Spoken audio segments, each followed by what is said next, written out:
മലപ്പുറം ജില്ലാ വിദ്യാഭ്യാസ ഡയറക്ടറേറ്റിൽ നിന്നും ലഭിച്ച റിപ്പോർട്ട് അനുസരിച്ച് ഫിറ്റ്നസിൽ നിന്ന് ബോധ്യമായ 30 സ്കൂൾ കെട്ടിടങ്ങൾ ദുരന്ത നിവാരണ നിയമപ്രകാരം പൊളിച്ചുമാറ്റാൻ തീരുമാനമായതായി ജില്ലാ കളക്ടർ വി.ആർ. വിനോദ് ജില്ലാ വികസന സമിതി യോഗത്തിൽ അറിയിച്ചു. ഇതുമായി ബന്ധപ്പെട്ട് ജില്ലാ വിദ്യാഭ്യാസ ഉപഡയറക്ടർ PWD ബിൽഡിംഗ്സ് തുടങ്ങി വിവിധ വകുപ്പുകളുമായുള്ള യോഗം ഉടൻ ചേരുമെന്നും അദ്ദേഹം പറഞ്ഞു. കാലവർഷം ശക്തി പ്രാപിച്ച സാഹചര്യത്തിൽ വെള്ളക്കെട്ടുകൾ, കരിങ്കൽ ക്വാറികൾ എന്നിവിടങ്ങളിൽ കുട്ടികളടക്കം അപകടത്തിൽപ്പെടുന്നത് ഒഴിവാക്കാൻ ദുരന്ത നിവാരണ വകുപ്പ് എന്ത് നടപടിയാണ് സ്വീകരിച്ചതെന്ന TV ഇബ്രാഹിം MLA ചോദ്യത്തിന് മറുപടി പറയുകയായിരുന്നു അദ്ദേഹം. ആസൂത്രണ സമിതി ഹാളിൽ ജില്ലാ കളക്ടർ വി.ആർ. വിനോദിന്റെ അധ്യക്ഷതയിൽ ചേർന്ന ജില്ലാ വികസന സമിതി യോഗം അന്തരിച്ച മുൻ മുഖ്യമന്ത്രി V.S. അച്യുതാനന്ദനോടുള്ള ആദരസൂചകമായി 1 മിനിറ്റ് മൗനമാചരിച്ചുകൊണ്ടാണ് തുടങ്ങിയത്. യോഗത്തിൽ 2 പ്രമേയങ്ങളാണ് അവതരിപ്പിച്ചത്. കരിപ്പൂർ വിമാനത്താവളത്തിന്റെ വികസനവുമായി ബന്ധപ്പെട്ടുണ്ടാകുന്ന പാരിസ്ഥിതിക പ്രത്യാഘാതങ്ങൾ പരിഹരിക്കുന്നതിനായി ചെലവഴിക്കേണ്ട CR ഫണ്ട് വിനിയോഗവുമായി ബന്ധപ്പെട്ട പ്രമേയമാണ് TV ഇബ്രാഹിം MLA അവതരിപ്പിച്ചത്. ഫണ്ട് വിനിയോഗത്തെ സംബന്ധിച്ച് ജനപ്രതിനിധികളും ഉദ്യോഗസ്ഥരും ചേർന്ന യോഗത്തിൽ നിർദ്ദേശങ്ങൾ ഉന്നയിക്കുകയും അവ മിനിറ്റ്സിൽ രേഖപ്പെടുത്തുകയും ചെയ്തെങ്കിലും ഈ ഫണ്ട് മറ്റു ജില്ലകളിലേക്ക് വകയിരുത്തുകയാണ് ചെയ്തത്. ഈ ഫണ്ട് എയർപോർട്ടിന്റെ വികസനവുമായി ബന്ധപ്പെട്ട പാരിസ്ഥിതിക പ്രത്യാഘാതങ്ങൾ ലഘൂകരിക്കുന്നതിനായി വിനിയോഗിക്കണമെന്നും അതിനുവേണ്ട പ്രപ്പോസലുകൾക്ക് അംഗീകാരം നൽകണമെന്നുമുള്ള പ്രമേയമാണ് അദ്ദേഹം അവതരിപ്പിച്ചത്. പൊന്നാനി താലൂക്കിലെ കാപ്പിരിക്കാട് മുതൽ അഴീക്കൽ വരെയുള്ള ഭാഗങ്ങളിൽ രൂക്ഷമായ കടലാക്രമണം നേരിട്ട് ജനജീവിതം ദുസ്സഹമായതിനാൽ സുനാമി കോളനി മാതൃകയിൽ പ്രത്യേക സ്ഥലം ഏറ്റെടുത്ത് വീടുകൾ വെച്ചുകൊടുത്ത് മത്സ്യകുടുംബങ്ങളെ പുനരധിവസിപ്പിക്കണമെന്നും നാശനഷ്ടങ്ങൾക്ക് നഷ്ടപരിഹാരവും അടിയന്തര സാമ്പത്തിക സഹായവും ചെയ്യണമെന്ന പ്രമേയമാണ് MP അബ്ദുൾ സമദ് സമദാനിയുടെ പ്രതിനിധി ഇബ്രാഹിം മുത്തൂർ അവതരിപ്പിച്ചത്. വെളിയങ്കോട് തണ്ണിത്തുറ 10 മുറി, മാട്ടുമ്മൽ മേഖലയിലെ ഫിഷറീസ് ഹാച്ചറി, മത്സ്യഭവൻ, ആശുപത്രി, കോളനി, സ്കൂൾ എന്നീ മേഖലകളിലാണ് കടലാക്രമണം രൂക്ഷമായി ബാധിച്ചത്. ഈ ഭാഗത്തെ വീടുകളിൽ വെള്ളം കയറിയിട്ടുണ്ട്. മാത്രമല്ല തെങ്ങുകളും കരഭാഗങ്ങളും കടലെടുത്തു കഴിഞ്ഞു. ഏതു സമയത്തും എന്തും സംഭവിക്കുമെന്ന ഭീതിജനകമായ അവസ്ഥയാണെന്നും കനത്ത കാലവർഷമുള്ളപ്പോൾ എല്ലാ മത്സ്യത്തൊഴിലാളി കുടുംബങ്ങളും ഭീതിയിലും ദുരിതത്തിലുമാണെന്നും ഇതിന് ശാശ്വത പരിഹാരമുണ്ടാകണമെന്നും വികസന സമിതി യോഗം പ്രമേയത്തിലൂടെ സർക്കാരിനോട് ആവശ്യപ്പെട്ടു. കടൽ ഭിത്തിയിലെ പാറക്കല്ലുകൾ പോലും കടലെടുക്കുന്ന സാഹചര്യമുണ്ട്.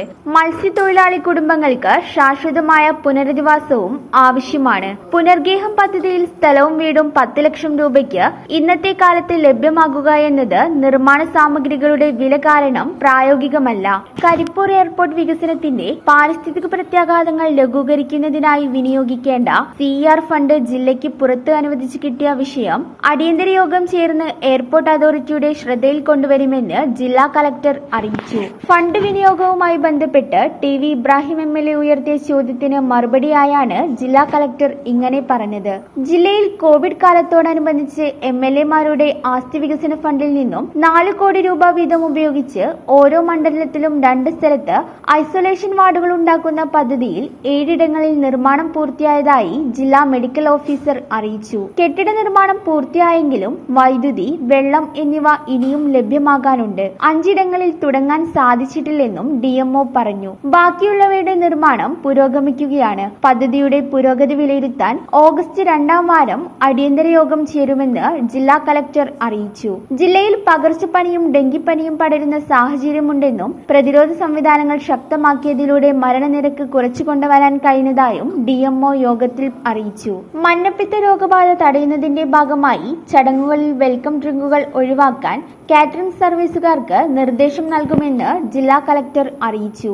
ജനസംഖ്യാനുപാതികമായ ആരോഗ്യ സംവിധാനങ്ങൾ ജില്ലയിൽ ഉണ്ടാകണമെന്ന് P. അബ്ദുൽ ഹമീദ് MLA ആവശ്യപ്പെട്ടു. ഇതിനാവശ്യമായ നടപടികൾ സ്വീകരിക്കാൻ ജില്ലാ ഭരണകൂടം ജാഗ്രത പുലർത്തണമെന്നും അദ്ദേഹം പറഞ്ഞു.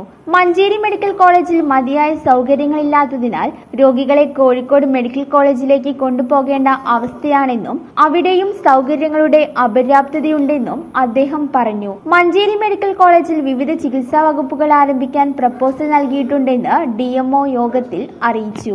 ബുദ്ധിപരമായ വെല്ലുവിളി നേരിടുന്നവർക്ക് ഡിസബിലിറ്റി സർട്ടിഫിക്കറ്റുകൾ ലഭിക്കുന്നതിന് കാലതാമസം നേരിടുന്നു എന്ന P. ഉബൈദുള്ള MLAയുടെ ചോദ്യത്തിന് IQ ടെസ്റ്റ് നൽകുന്നതിന് മതിയായ സൗകര്യങ്ങളില്ലെന്നും നിലവിൽ ജില്ലയിൽ മഞ്ചേരി മെഡിക്കൽ കോളേജ്, തിരൂർ ജില്ലാ ആശുപത്രി, നിലമ്പൂർ ജില്ലാ ആശുപത്രി എന്നിവിടങ്ങളിലൊഴികെ മറ്റെവിടെയും IQ ടെസ്റ്റ് സംവിധാനങ്ങൾ നിലവിലില്ല എന്ന് DMO യോഗത്തിൽ അറിയിച്ചു. മാത്രമല്ല, യോഗ്യരായ ക്ലിനിക്കൽ സൈക്കോളജിസ്റ്റുകളുടെ അപര്യാപ്തതയുണ്ടെന്നും DMO പറഞ്ഞു.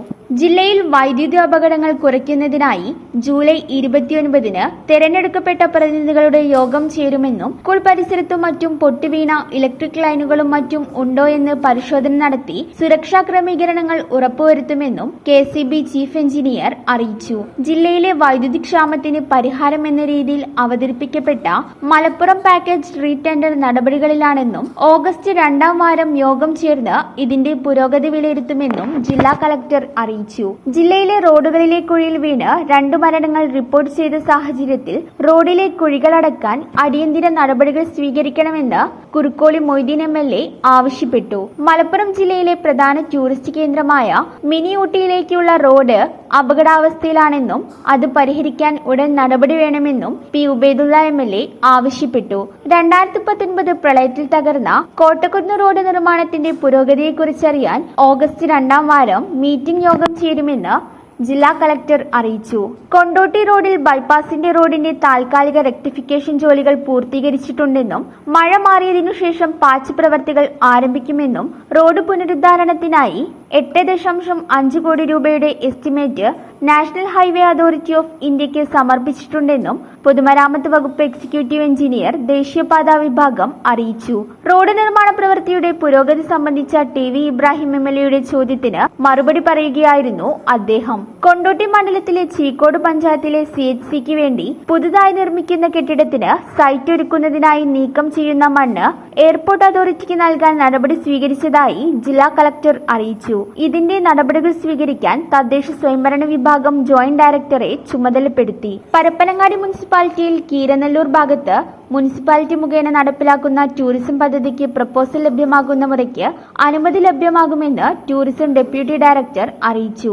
മലപ്പുറം ജില്ലയിൽ ആദ്യമായി ബ്ലൂ ഫ്ലാഗ് പദ്ധതി ലഭിച്ച മംഗലം പഞ്ചായത്തിലെ കൂട്ടായി ബീച്ചിൽ ജില്ലാ വികസന കമ്മീഷണർ, പഞ്ചായത്ത്, ഫിഷറീസ്, ശുചിത്വ മിഷൻ എന്നിവയുടെ പ്രതിനിധികൾ പ്രാഥമിക പരിശോധന നടത്തി കടൽ വെള്ളത്തിന്റെ സാമ്പിൾ വികസന വിനിയോഗ കേന്ദ്രത്തിൽ പരിശോധനയ്ക്ക് അയച്ചിട്ടുണ്ടെന്ന് ടൂറിസം ഡെപ്യൂട്ടി ഡയറക്ടർ അറിയിച്ചു.